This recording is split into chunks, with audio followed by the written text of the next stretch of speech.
Good afternoon, everyone, and welcome to this Qualcomm webinar organized in partnership with the STEM Alliance and the Scientix project as a part of the 2022 STEM Discovery Campaign. My name is Eddie Grenmeyer, and I'm a pedagogical officer and project officer at European Schoolnet based in Brussels, and it is my great pleasure to be your host today. So before we introduce our speakers for the day, let me go over a few housekeeping rules. The webinar will finish at 6 o'clock and is being recorded. Your cameras are off and your microphones as well. It will be published on the STEM Alliance platform for you to be able to rewatch it at your convenience. My colleagues Rocio and Ivana are with us in the chat today to help with any technical issues you may have. So if you need any help, please do not hesitate to reach out. Now, one very important piece of information is that we are sharing in the chat a link to a signatures list. Please sign it, as it is a mandatory document if you wish to receive the certificate of participation for the event. Please note that only those who have signed the list will get a certificate. And our speakers will be answering your questions throughout the event. Please post your questions in the chat and we will relay them to our speakers when the time comes. Let me now introduce our speakers. And first, the company, of course. Qualcomm's the world-leading wireless technology innovator, and their employees are committed to inventing solutions to complex problems and making the world a better place. Qualcomm has a long history of bridging STEM skills gaps among students globally. That includes in elementary, secondary, and post-secondary education, where they are reducing barriers to the adoption of wireless technology, both in and out of the classroom, to increase equitable access to quality teaching and learning opportunities. They promote a vision for a blended learning model for education that is effective, inclusive, and engaging. Today, our speakers, Elliot Levin and Nathalie Ducey, will share the company's vision and products as a technology leader, as well as best practices in solving local and global challenges. Welcome both, and thank you very much for being with us today. Eddie, thank you. So our first speaker, Elliot, is Director of Worldwide Education for Qualcomm Technology. He has been named to the inaugural list of the top 100 influencers in EdTech by the EdTech Digest, and has many years of experience as a professor, columnist, and National Schools Board Association in the United States. He is a well-sought keynote speaker in the educational vertical. Our second speaker for the evening will be Nathalie Ducey. She's a corporate responsibility manager at Qualcomm Incorporated. Nathalie leads the company's STEM community partnership portfolio, which focuses on investing in strategic workforce development in the initiatives that inspire future generations of diverse STEM professionals around the globe. It is now time to hear from our speakers. Elliot, thank you again for being with us today. The floor is yours. Thanks, Eddie, and good afternoon, good evening, everyone. I'm Elliot Levine, and as Eddie mentioned, Director of Worldwide Education here at Qualcomm. And I am now doing this for 29 years, and I think I have worn every hat imaginable as a school district administrator, professor, chief academic officer. I've even worked in school cafeterias at a time, and that is just a long story that we will not get into today.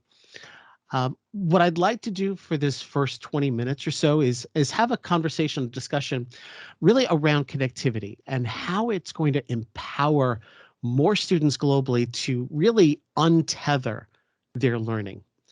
In some countries, we may refer to this as the homework gap, but with many euphemisms out there, it somewhat minimizes the real problem that we're facing as far as digital inequities.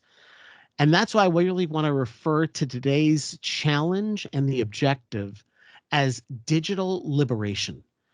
What we want to see is helping every child, every student learn anywhere, anytime. And that has been something that has escaped us for now several decades. Gateway and basic access are those needs that every child has. You know, if we look at the foundation of teaching and learning, experts will tell us, you know, we no longer talk about the reading, writing, and arithmetic, the 3 R's, which used to make English teachers cringe when they called it the 3 R's. Instead, today, experts refer to this as the 4 C's: communication, critical thinking, collaboration, and creativity. But there's really a fifth element that we don't talk about, and it's quite important in today's society. And I think, this need around civility and, empathy towards others is only developed through the ability to connect and communicate and to effectively work with students and different cultures. Giving students devices alone doesn't make this possible. I heard a great analogy not too long ago from a teacher who said that giving a child a laptop without connectivity is like giving them a car, but there's no gasoline in the engine. Only when devices are intelligently connected, that's when we feel that real effective teaching and learning can truly take place. And, we are the people that make 5G possible. And Qualcomm has really been investing in developing these very technologies.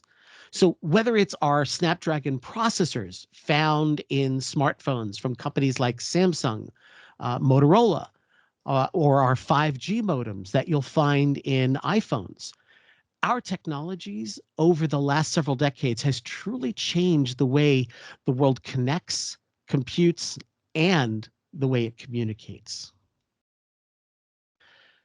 So one challenge that we see is, nearly 46% of all students globally do not have access to the digital learning world around them.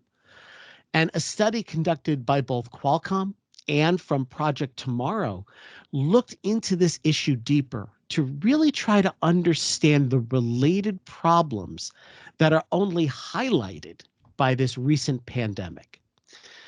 Nearly 2/3 of educators find that their students lack safe and consistent internet access across outside of school.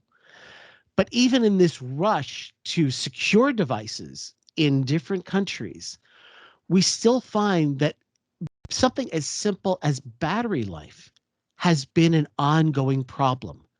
Nearly half of teachers say the devices their students have been issued do not have enough battery to even last the school day. And that's a real fundamental problem that we oftentimes overlook. So I'm curious, and feel free to put this in the chat window if anybody knows. Have you ever heard of Qualcomm before? And if so, I've got extra credit if you actually know what the name Qualcomm stands for. So I won't give that answer just yet, but if you think you know, put it in the chat window. But for the fact is, you're probably using technology right now that embraces Qualcomm technology in it. And as I mentioned, whether it's our processors in smartphones, our modems, the very antennas that are transmitting LTE and 5G signals, you very likely have multiple devices in your home, in your school, and soon even in your car that are powered by Qualcomm. And that's a real fundamental difference. So I don't see anybody with the answer, but we were founded back in 1985. And our name stands for Quality Communication. I know, not very exciting. But while we that was I think pretty it's good, very JC. exciting. The name might not be exciting, but what we're doing as a company, I think really is. We were started by a team of engineers. And to give you an idea, we have over 140,000 patents. And last year alone, we were awarded approximately 6 to 7 patents each and every day, 365 days out of the year. So there's a lot going on out there. But what we're truly known for is the technology that powers 5G. And 5G just simply stands for the fifth generation technology standard for cellular networks.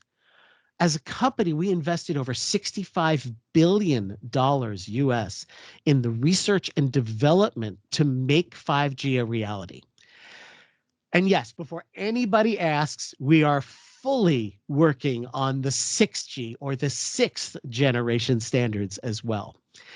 And if you're at all curious, and what I'll be happy to do when Natalie's presenting, we actually have a free online academy meant for students and teachers called the 5G Academy, completely free. And it really gives you a quick and easy way to understand some of the very technologies that empower 5G and how they're being used.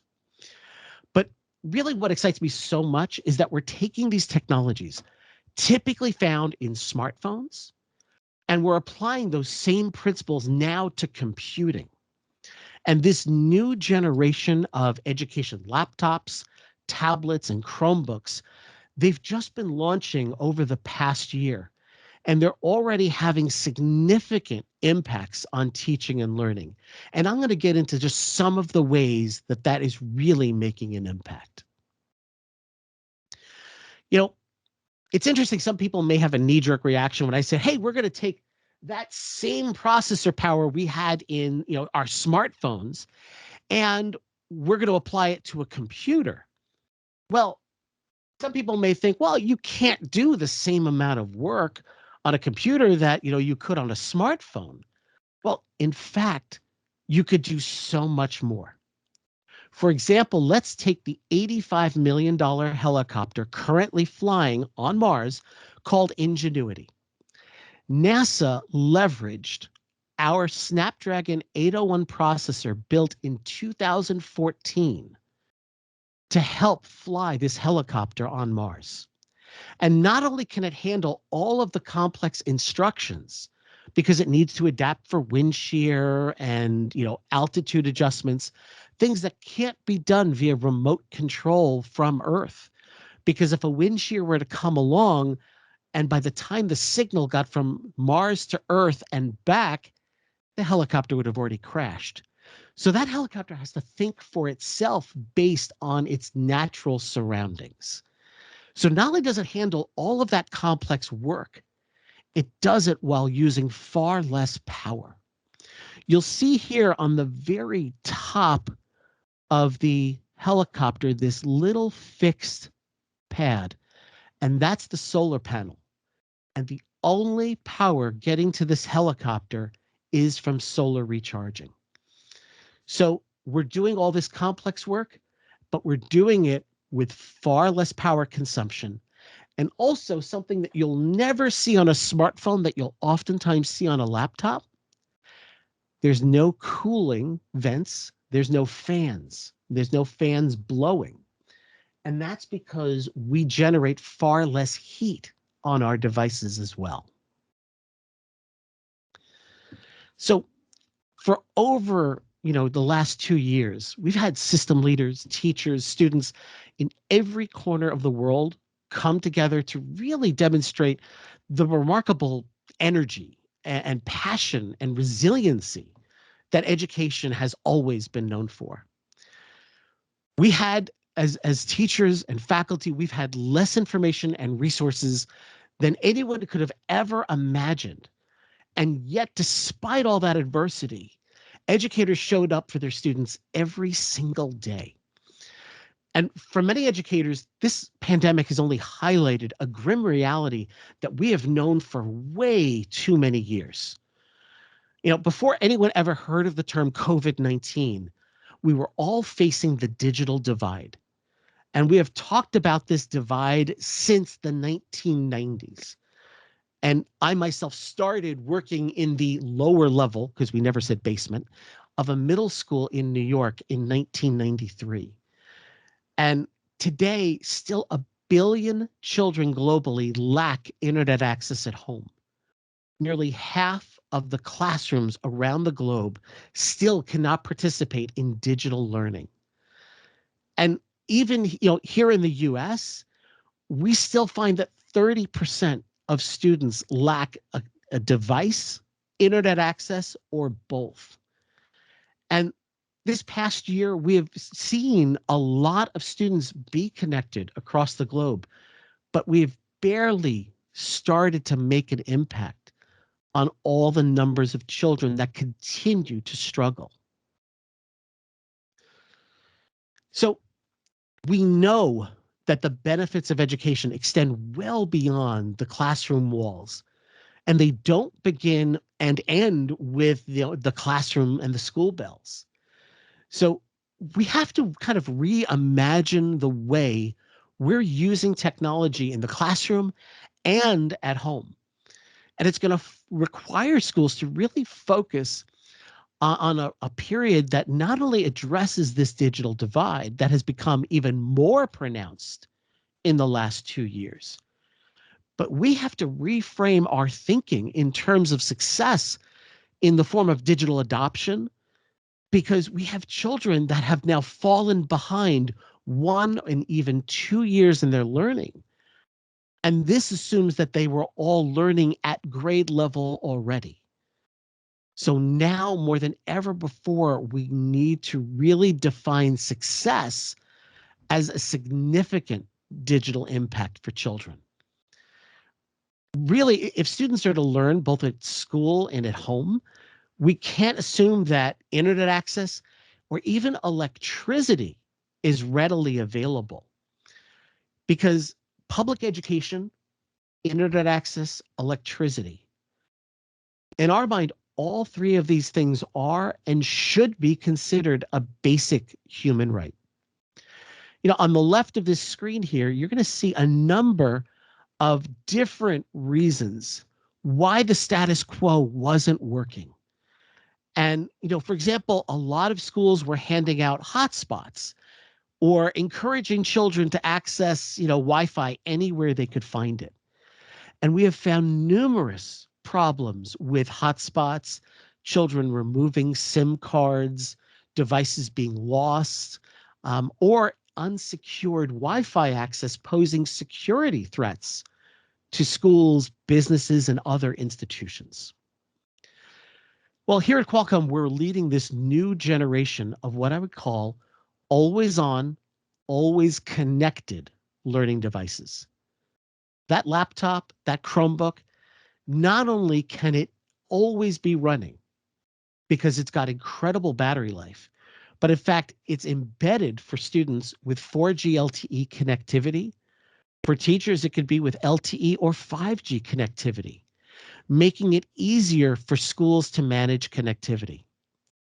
Plus, by leveraging the ARM processor versus the traditional x86 processors used in desktops from decades ago, students can actually perform all of their computing needs while using far less power consumption. So we know the benefits really are there. And what I really want to do is talk about just some of those very benefits that we're going to see. For example, we talk about superior battery life. And I'm going to show you just some examples later on in this deck. But if you take a traditional, let's say a laptop or a Chromebook that might offer up to 10 hours of battery life, the fact that we consume power so much significantly less, we have new devices that have launched and are now being used in schools. And they're doing so with up to 20 hours of battery life. So that's a key advantage. And when schools are powering devices with Snapdragon technology, they don't have to choose between performance or battery life. They can actually have both. Because a lot of times you'll notice if you plug your laptop in, you get one level of performance. When you unplug it, you get a different level. And the reason is the manufacturer had to actually throttle the performance of the processor just to maintain some sort of battery life. So they have to choose between performance or battery life. With our technology, you get to have both. And our connectivity, whether it's Wi-Fi or cellular, really offers industry-leading performance. And best of all, embedding cellular connectivity into the very devices, it's going to reduce the amount of devices that your school or institution needs to manage. it also makes it much easier to track devices. And in fact, here in the US, for example, Los Angeles Unified Schools, the second largest in the country, has already started to embrace this cellular-only approach. New York City Public Schools is also doing this now as well. And the reason they're doing it is they're not necessarily going to activate every one of these devices, but whatever that next problem may be, next health issue, next snowstorm, next, school building issue, they want to have the flexibility that they can activate devices on a whim so that they can launch it when needed, and doing so with going with devices that have built-in cellular connectivity eliminates the need for all of the traditional management and headaches associated with SIM cards and hotspots.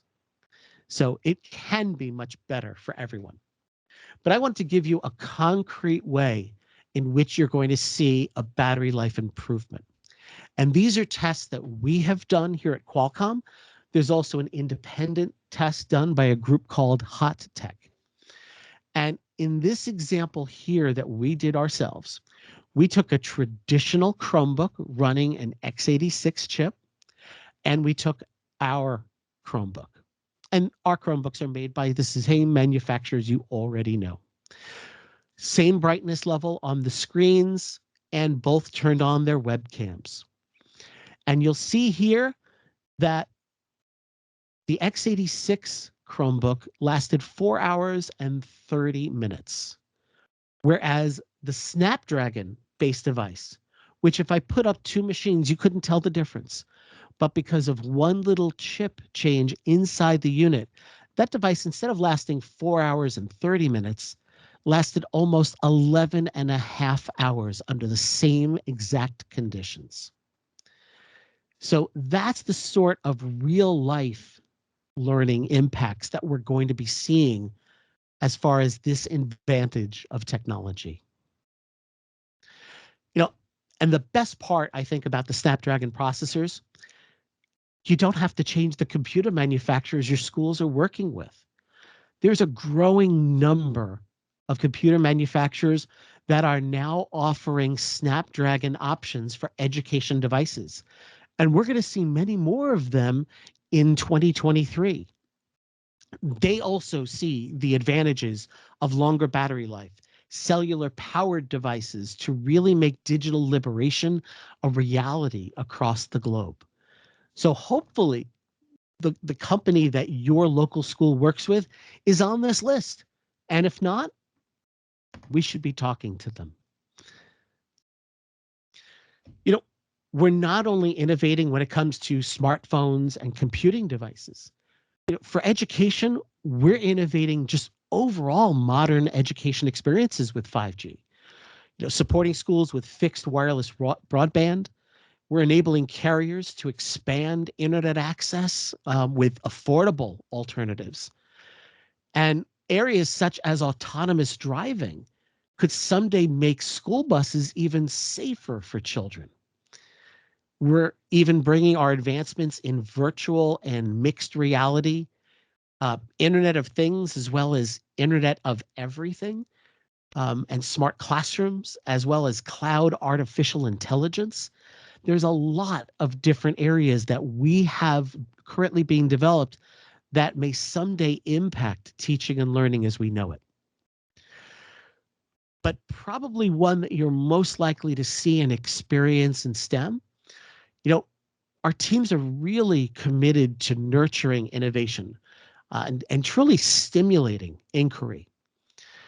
And right now, as far as advancing STEM, if you look at mixed reality or extended reality, depending on your preferred term, the equipment out there from companies like Class VR, Meta's Oculus, Microsoft HoloLens, Lenovo Mirage, all of these VR headsets today actually are being supported with Qualcomm's Snapdragon XR processing chips. And studies have shown repeatedly that students will master subject matters almost 1/3 faster when traditional instruction is enhanced with virtual reality experiences. You know, there's really so much I could share with you today. But I want to make sure we really have time to answer your questions. And I'm going to see, I think I saw a comment or question in chat. So feel free to add your questions. I'll be happy to answer them. And even just reach out to us. I'd love to see what we could do to help. And really, access alone is not going to inspire the next generation of leaders. And Qualcomm is committed to expanding interest across STEM and STEAM for all young people. And to share some of the programs and innovations we're leading out on, I'm really excited to introduce and pass this off to my colleague, Natalie Ducey. Natalie's part of our corporate social responsibility team. And not only does she lead our corporate and STEM community partnerships across the globe, she does some wonderful programs that she's going to share more with you about, and I don't want to steal her thunder. But she'll talk about how Qualcomm really is helping engage and deliver meaningful outcomes in STEM education.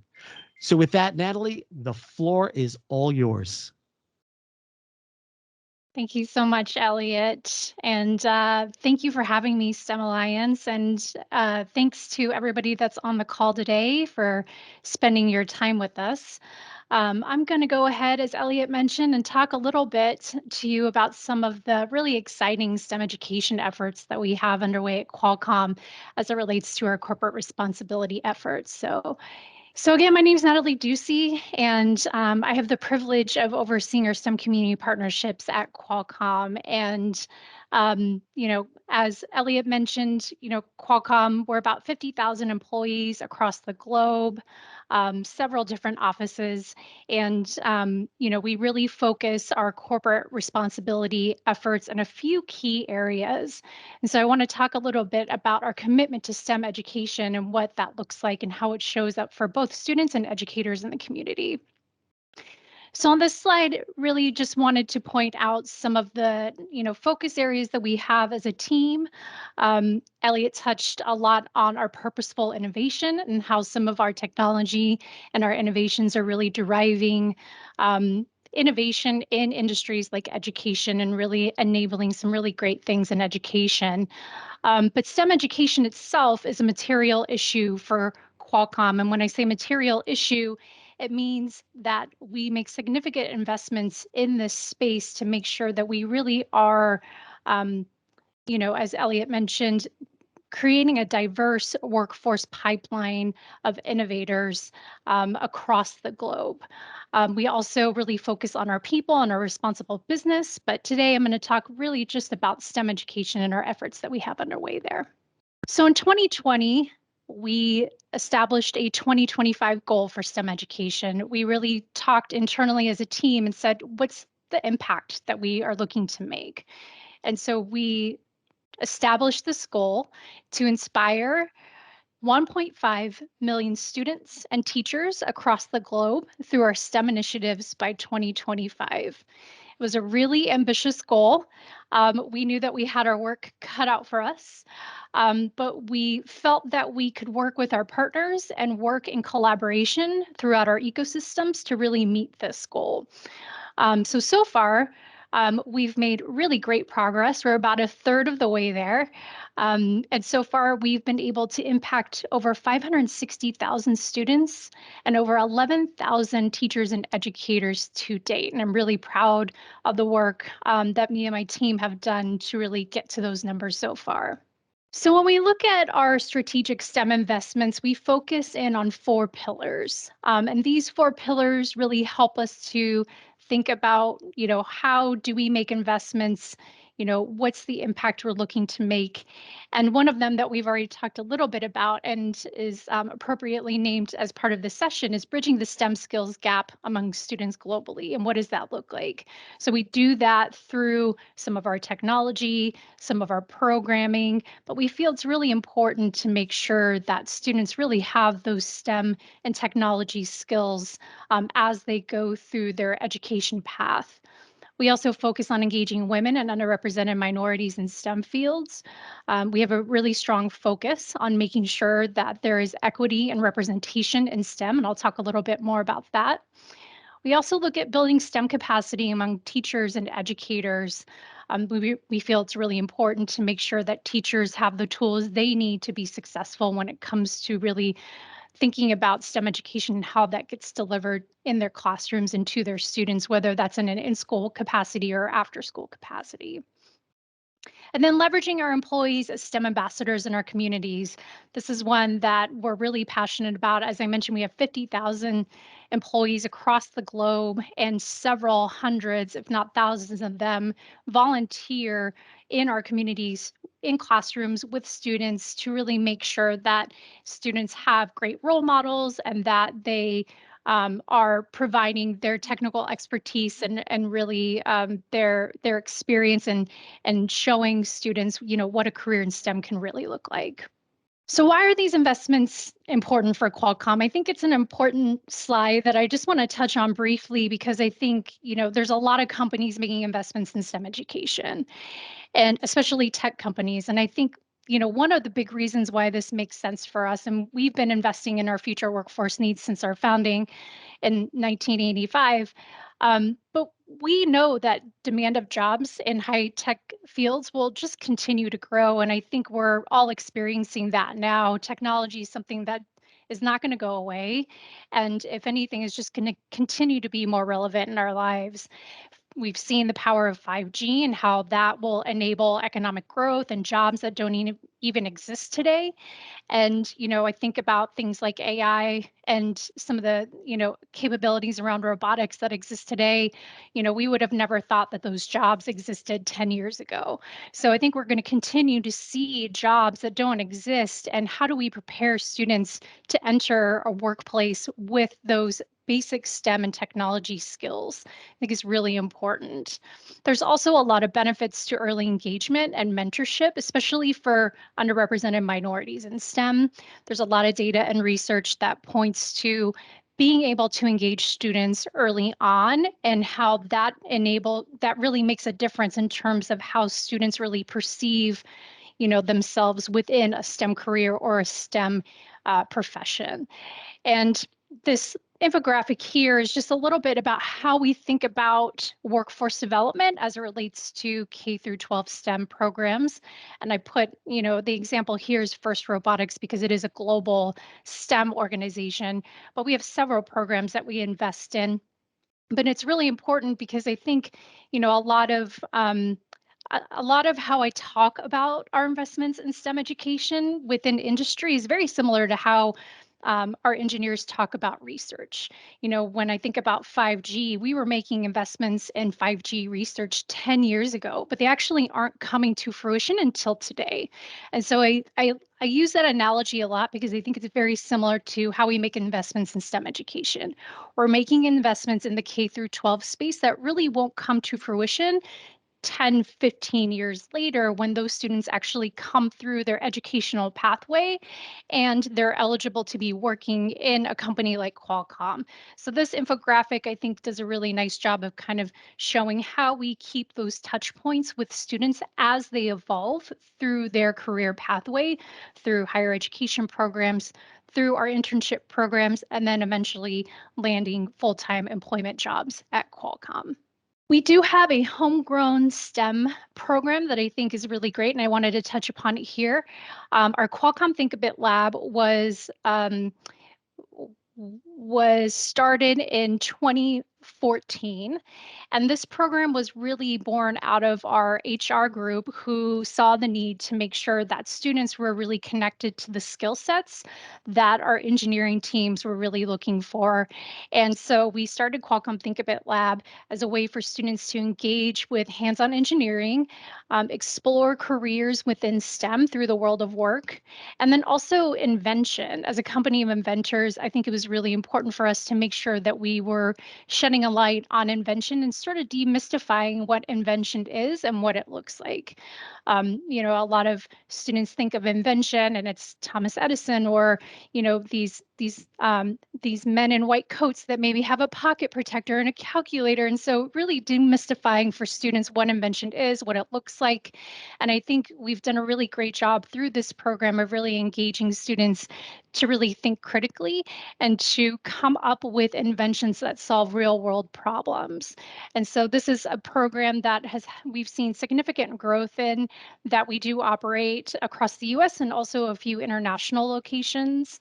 And I wanted to just shed the light here on this program because I think that this is just one example of Qualcomm's commitment to STEM education in the space.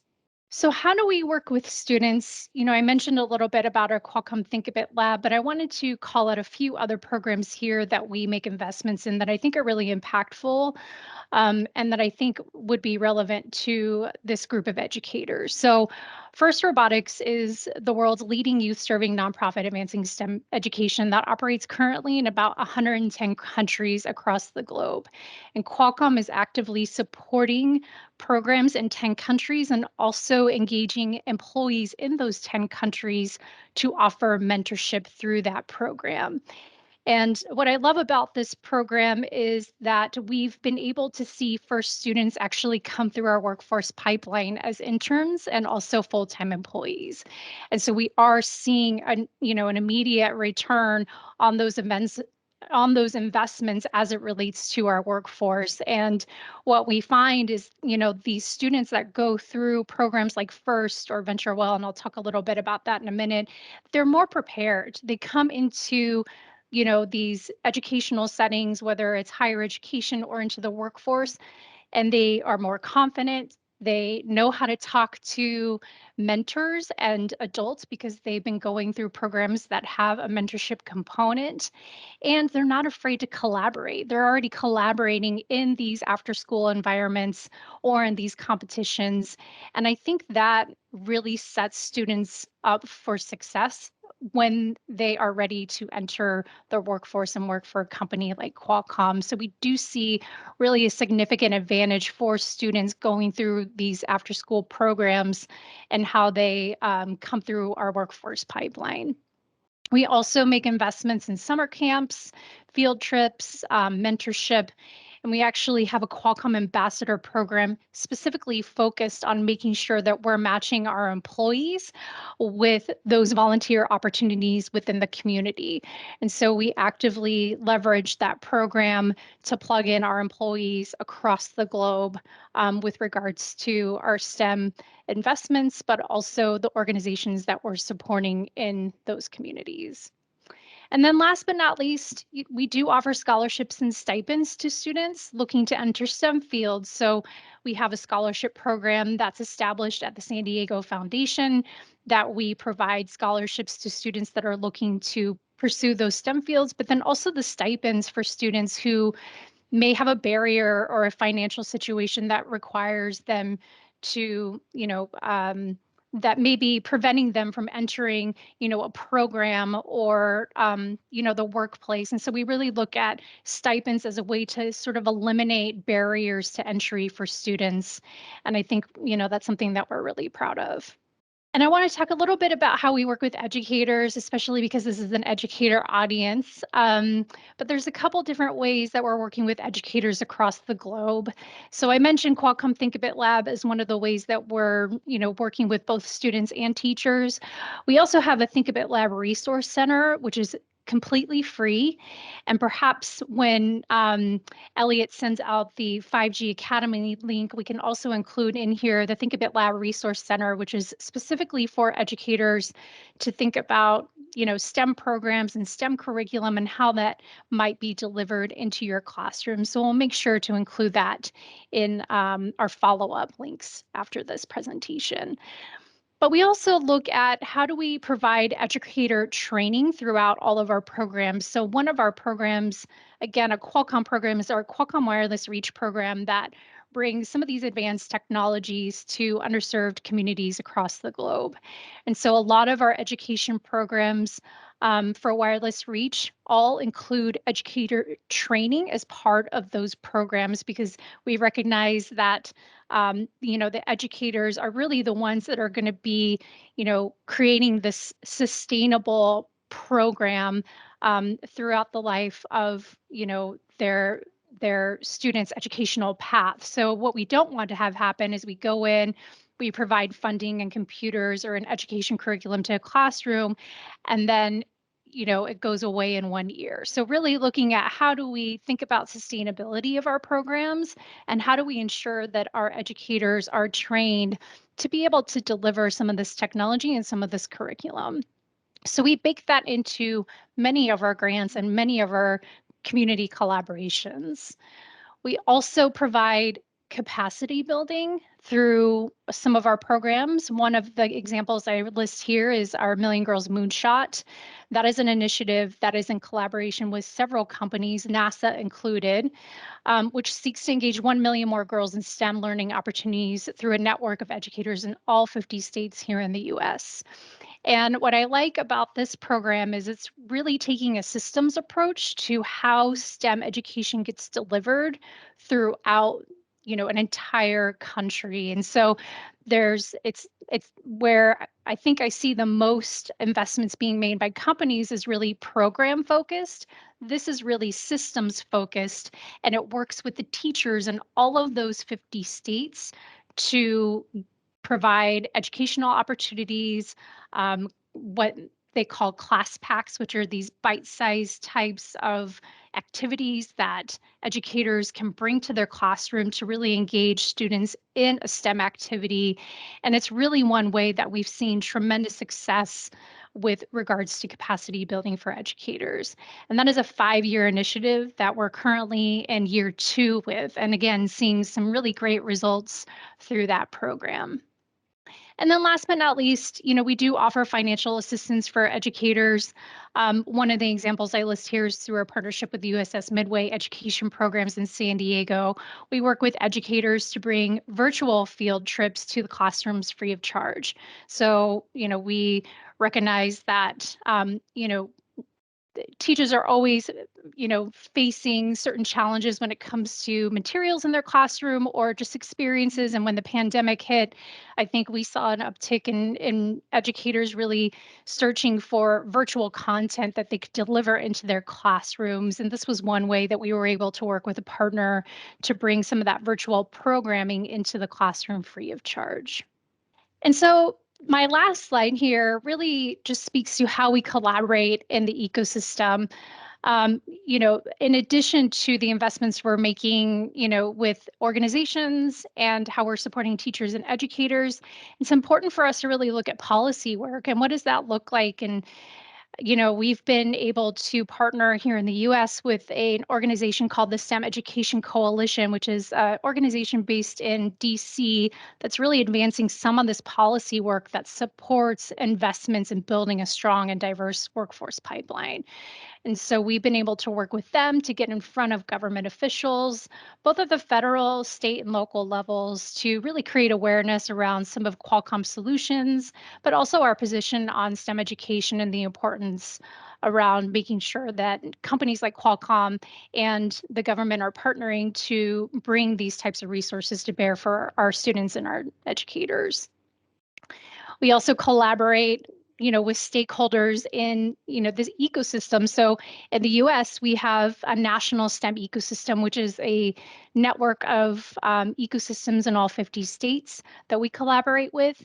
And then I'm also happy to point out that the STEM Alliance is also a way that we are able to collaborate throughout Europe, and we're really excited about the potential there. But looking at how we collaborate, I think is important because, as an industry, we want to make sure that we're really clear on what our role is. And what I see as our most important role is making sure that we're informing on the skills needed for a future workforce and really being able to support our teachers, our educators in our communities and educate them on what those skills look like, and being able to provide some resources and some funding to support those goals and really collaborate. I think one of the things that I always find value in is being a part of these ecosystems, and these conversations really helps us to make sure we're not doing things in silos, that we're really making sure that we're taking into account, the various STEM stakeholders, whether that's educators, students, schools, government, industry partners. The more that we can talk and collaborate as a group, I think the better off we are. And we have a saying that rising tide lifts all boats. So making sure that we're all doing the work to really, support those educational efforts and really creating those opportunities for our students. And then last but not least, we do collaborate with other industry partners. I listed Bosch and Xiaomi here as two companies that we partner with on the business side, but also on the corporate responsibility side to make sure that we're bringing, collaborative resources to bear for our communities with regards to STEM education. So I will stop there, and I just want to say thank you so much. That was a lot of information, but I look forward to all your questions. Thank you very much, Natalie. And thank you, Elliot, as well for your presentation. It's been great to see that Qualcomm not just thinks about, the hardware and the tools of the future, but also the users of those tools and how to generate even better tools in the future. So we've had a few questions posted in the chat, and we had a few questions ahead of the webinar as well. So I'm gonna move on to the question section of the event. So if anyone has any further question, please post them in the chat. Now is your time. If you don't do now, you'll never know. So we have a first question for Elliot. Okay. And I know you've responded to that question in the chat, but I think it's very important, given the topics you've covered today, that everyone hears your answers. So they're related to the digital equipment for digital learning, so the hardware, and I would even extend it to some extent to 5G, which does have a higher or an increased environmental footprint. How do you address those questions? Sure. And I guess part of this is just clarify what we're talking about. So I'm actually going to go reach and grab something. So we are not suggesting, really doing anything dramatically different here. What we are suggesting is when your school, your institution goes out this spring or next year and you're refreshing devices, things like a Chromebook, and this is an Acer Chromebook.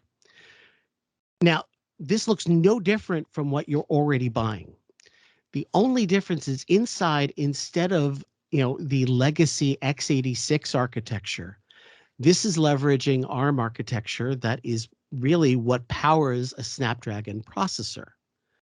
So it costs about the same, but the performance is incredibly different. So in doing so, just by changing what you're buying and, expressing that desire to have a more energy efficient device, to have a device that offers optional built-in connectivity, that's where a school or a teacher can now see the direct benefit themselves. And yeah, I spoke about it, just simply from the user perspective, that this device from Acer, for example, advertises up to 20 hours of battery life. But you start thinking about the recharging in a school with thousands of devices, what becomes the environmental impact by that reduced amount of electricity usage?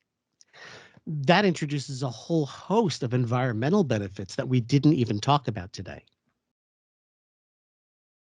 Great, thank you. I think it sums it up. Efficiency is a good way to go. In any case, is the hardware running on Snapdragon available in Europe? Yes. Well, that so I couldn't have made that any easier. So yes, there are devices out currently from Acer, Samsung, Asus. Next month, you will see products from Lenovo. This summer, you'll see the first device launching from HP. And these are all devices that have been announced. And I can only share what has been publicly announced so far. by the computer manufacturers. And I can already tell you there is a lot of demand on this, particularly in terms of battery life, connectivity. And I suspect there are some organizations that are probably thinking about the environmental benefits as well. But one of the big areas that we've seen is something called eSIM. You know, traditionally, when you have a smartphone, the carrier gives you that little tiny card, you know, the one that you drop, you'll never find again because it'll fall into your couch and you'll never see it. But eSIM says, well, I don't need to actually send you a physical card. What you do is you simply open up the device and you use the webcam on the device and you go in front of a QR code that the carrier gives you. As long as you're on Wi-Fi, you'll go to this web page and the carrier starts programming a virtual SIM into the machine. And within a matter of minutes, that device is now fully connected to the network. Logistically, I didn't have to send out SIM cards.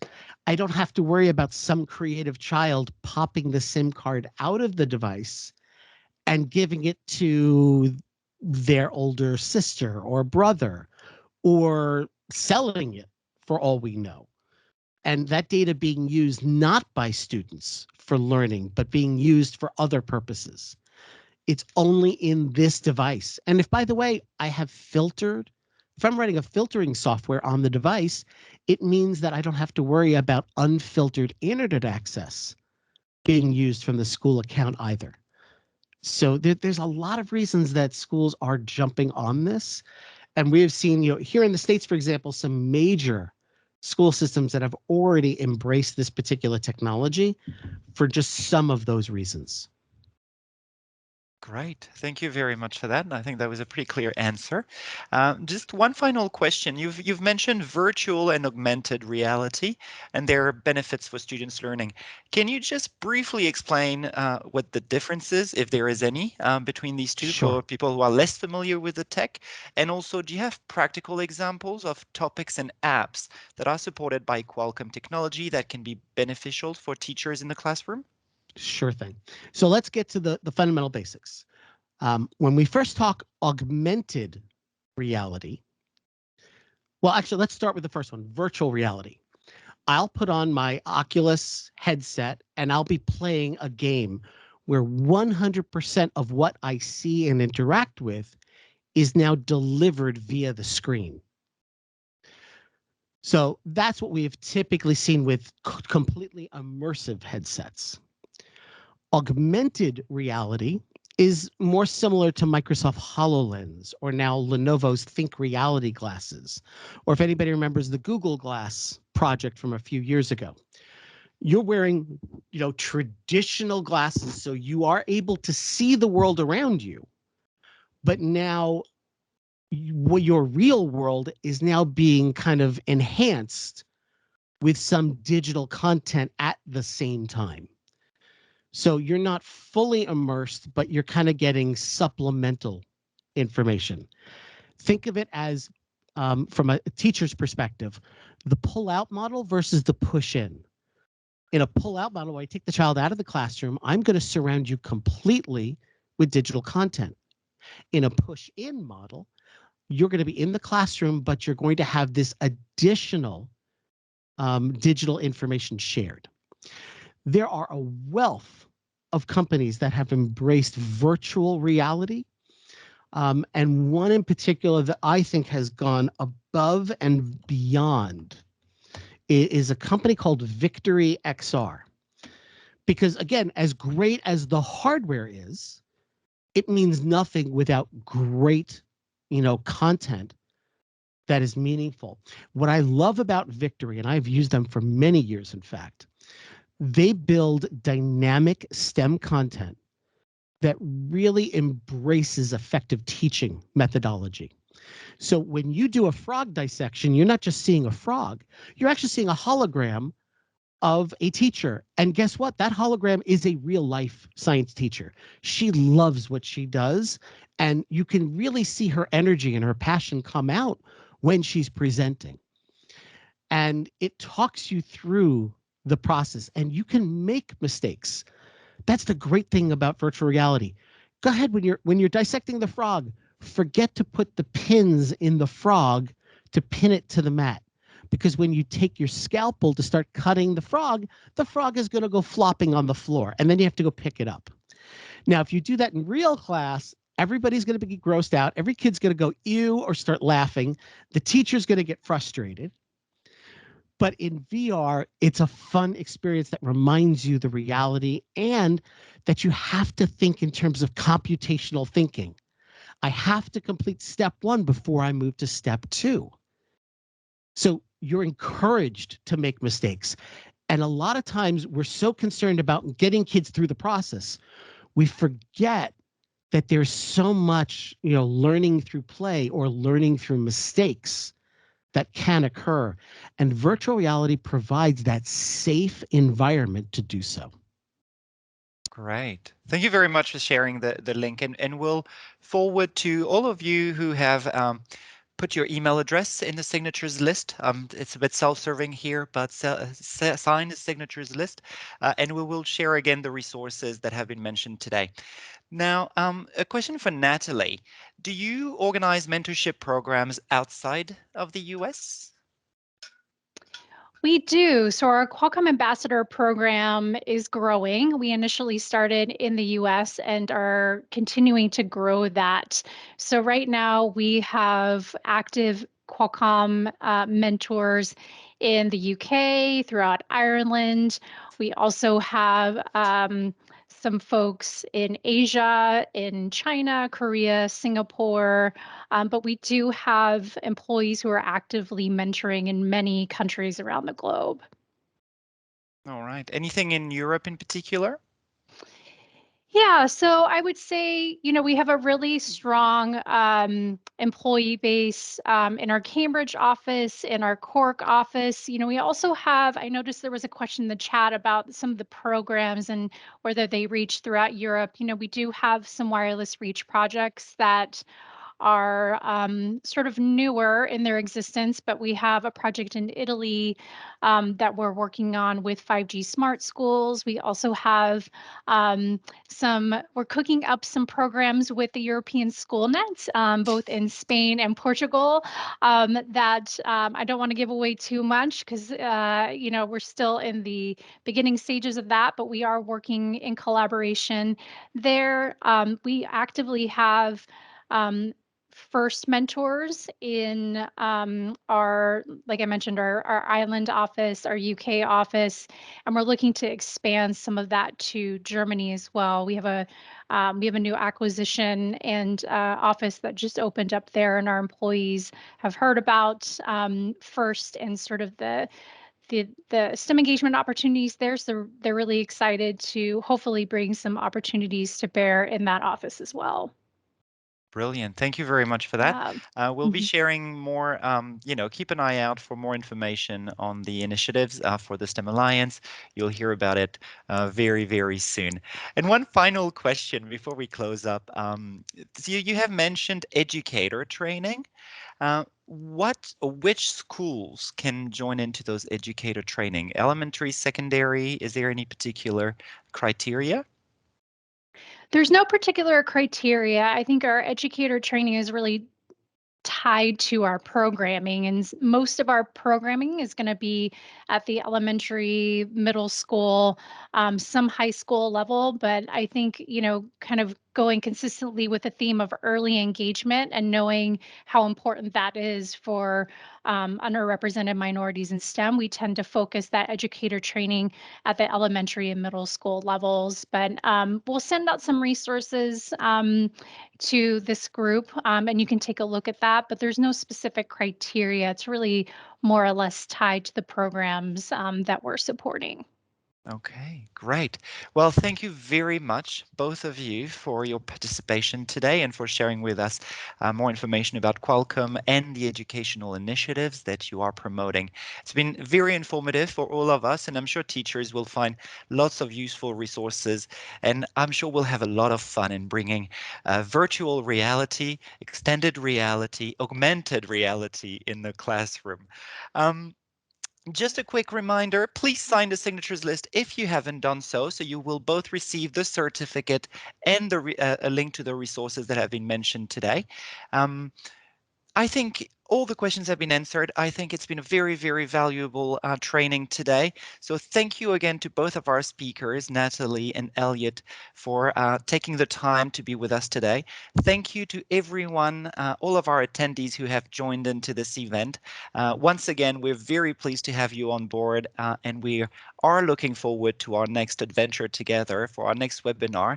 Just a quick reminder, the STEM Discovery Campaign 2022 is ongoing. For teachers, lots of opportunities to be creative and innovative in the classroom, lots of competitions to participate in, which will allow you to present your work and your creativity to your peers. So go back to the Scientix website, to the STEAMIT website, or to the STEM Alliance website and engage your students, engage yourself, and engage with your peers. Thank you very much, everyone. Have a lovely evening, and we hope to see you soon.